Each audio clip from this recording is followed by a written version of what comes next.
What's the latest in the Israel-Hamas War? Al-Qassam Brigades announces the execution of a male Israeli hostage without giving his identity. Hamas has called upon negotiators to present a platform for implementing the Biden deal instead of another round of negotiations. And the region is still continuing to brace for Iran and Hezbollah's escalation as the IDF is expanding its operation in Han Yunis and has carried out a major airstrike in the Darj Tufts region. I'm Alon Burstein. Let's dive deep into the latest on the Israel-Hamas War.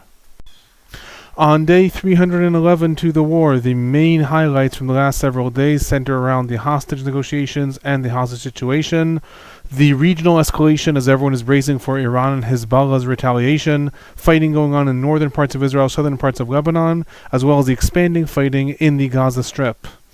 Starting with the hostage situation, on August 12th, the spokesperson of the Al-Qassam Brigades, that is Hamas's military wing, Abu Ubaidah, issued a statement stating that one of the Hamas guards of the Israeli hostages shot and killed one of the hostages that he was guarding, and that in a separate incident on that same day, 2 female Israeli hostages were injured in the Gaza Strip. In his statement, Abu Ubaidah implied that the execution of that Israeli hostage was not done under Hamas orders, stating, and I quote, "The enemy's government bears full responsibility of the massacres against civilians in Gaza and the resulting emotional reactions that may affect the lives of Zionist prisoners." Alongside this, the Al-Qassam Brigade stated that they are trying to save the lives of the 2 female hostages that have been injured, and also stated that an investigation is underway. Once again, Al-Qassam Brigades have not published the identity of that hostage that, according to the statement of the Al-Qassam Brigades, was executed by whoever was guarding him. The IDF also put out a statement stating that they cannot confirm or deny these statements that were made by Al-Qassam as of now. I will say we are likely to see Al-Qassam put out a video in the coming days, possibly stating the identity of that hostage and saying what were the circumstances in which he was killed, possibly not. That would, though, be the pattern in the way they've announced the deaths of other hostages since the war began. Regarding the ongoing hostage negotiations, a few days ago the negotiating countries, that is the United States, Qatar, and Egypt, all called publicly upon Israel and Hamas to join in a summit meeting on August 15th in order to resolve the final disputes and get the deal underway.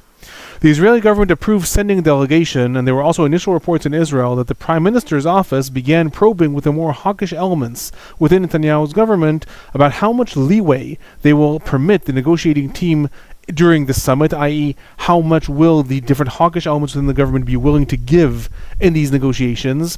According to different leaks, the hawkish elements in the government are demanding that the negotiating team be given extremely little wiggle room when it comes to what Israel is willing to offer. This tells us 2 things. On the one hand, that the negotiating team is going to be rather curtailed if the summit does take place. On the other hand, it also tells us the Prime Minister's office is actually taking this summit somewhat seriously, as it is probing what can Israel give during these negotiations. In turn, on August 11th, Hamas stated that the protracted negotiations are continuously granting Israel an excuse to prolong the war, and the movement, which I remind everyone is now led by Yahya Sinwar from the Gaza Strip, announced that it will not send a delegation to the summit meeting, instead calling upon the negotiating parties to present a plan to implement the Biden roadmap agreed upon back at the beginning of July. In other words, Hamas is saying they are not interested in continuing negotiations. As far as they're concerned, they have agreed to everything they're going to agree to, and now they would like the negotiators to present a plan. How can this be implemented? As a reminder, I'm going to state that the main sticking points in the negotiations now revolve around 3 to 4 different points.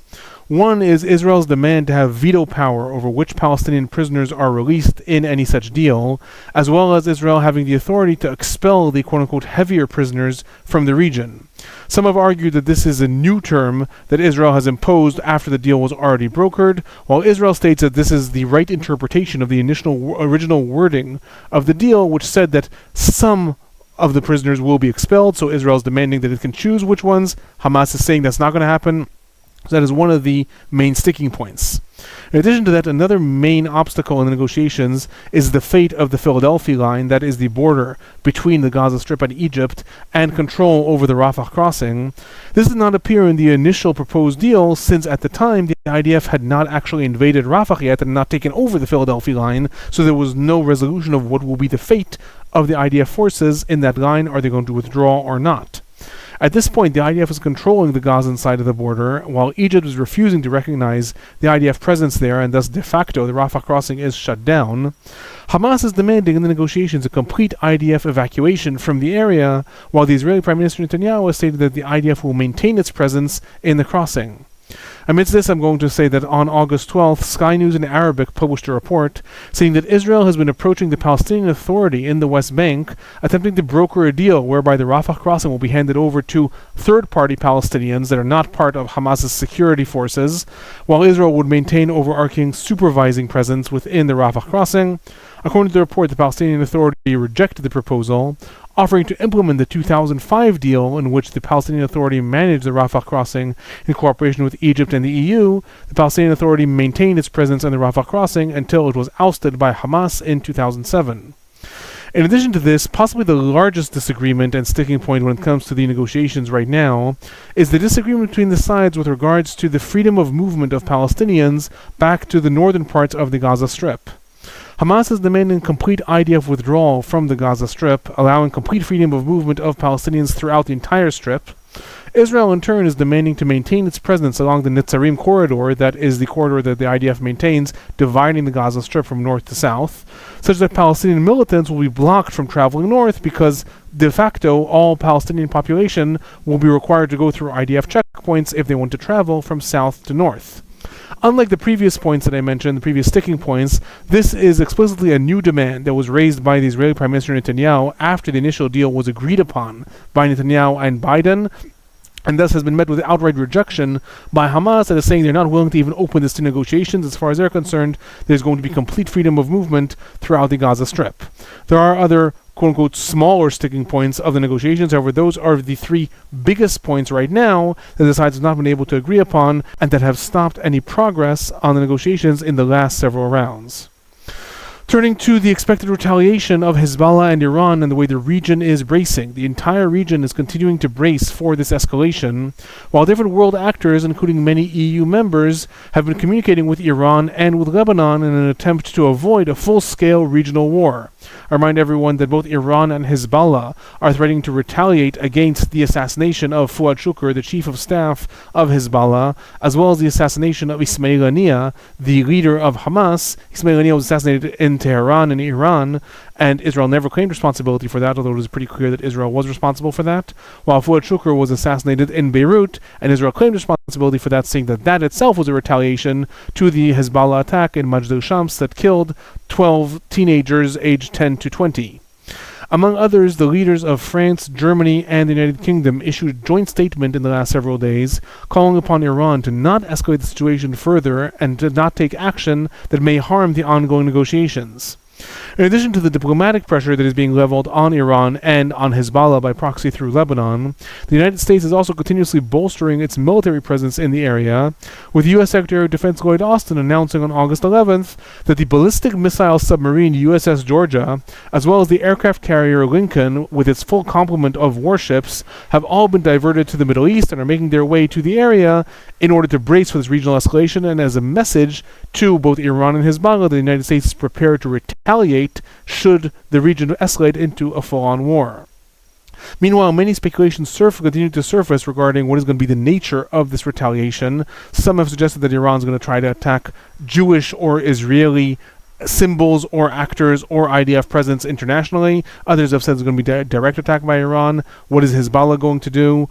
The Washington Post reported on August 12th that Iran may try to limit its attack and its retaliation out of fear of Israel's retaliation, although in the past several days there have also been increasing reports that there is major Iranian mobilization of missiles and other military equipment in the region.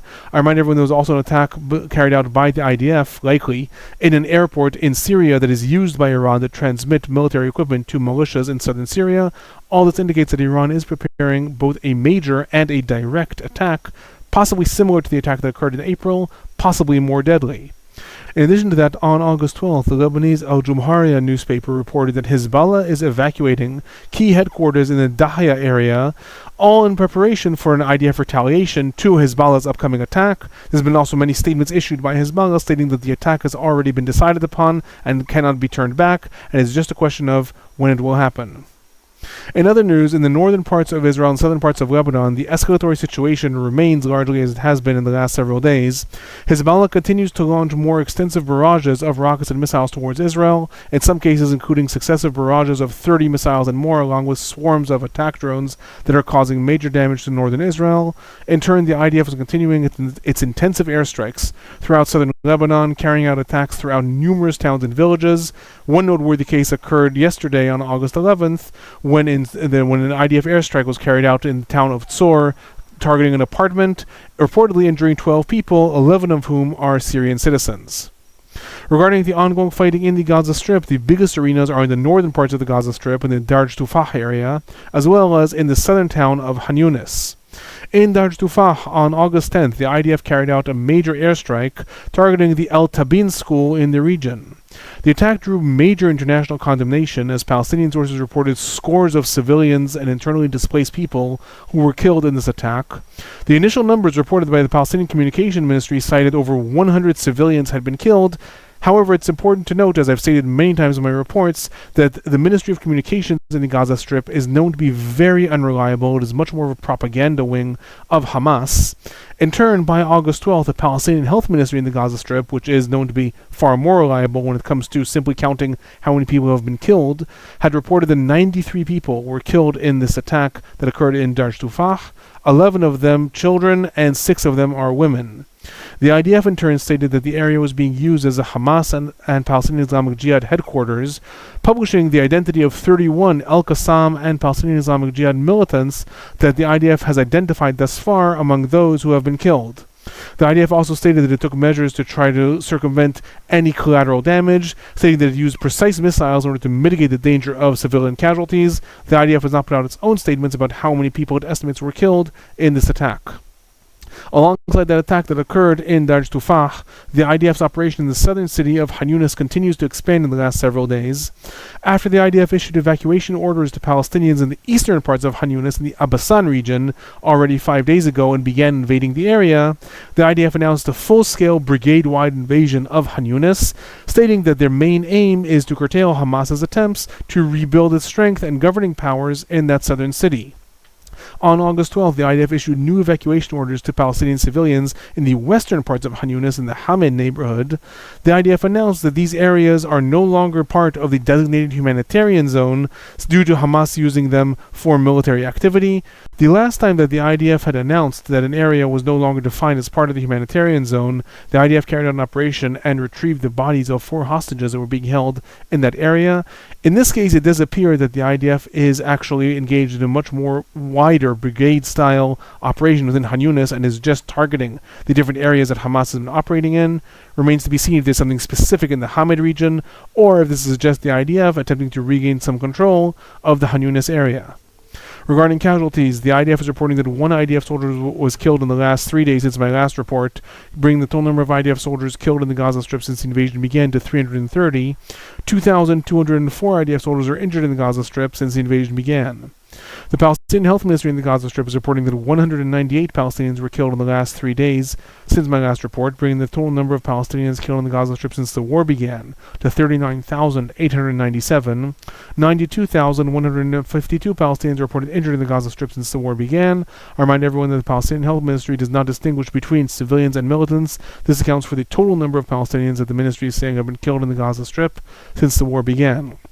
Again, the major news from the last several days is the Al-Qassam brigades reporting that a hostage has been executed by one of his guards and that others were injured. In addition to that, there is the attack that occurred in Darj Tufah and the expanding operation in Han Yunis, and the entire region is still bracing for Iran's retaliation. Some speculated that it is going to take place in the next 24 hours. This would coincide with the 9th of Av, which is a Jewish mourning day for the destruction of the Second Temple. If any such developments do occur, I'll try to put out a special report just about that. I am Alon Burstein. I'm a visiting assistant professor and an Israel Institute fellow at Tufts University. Thanks for watching.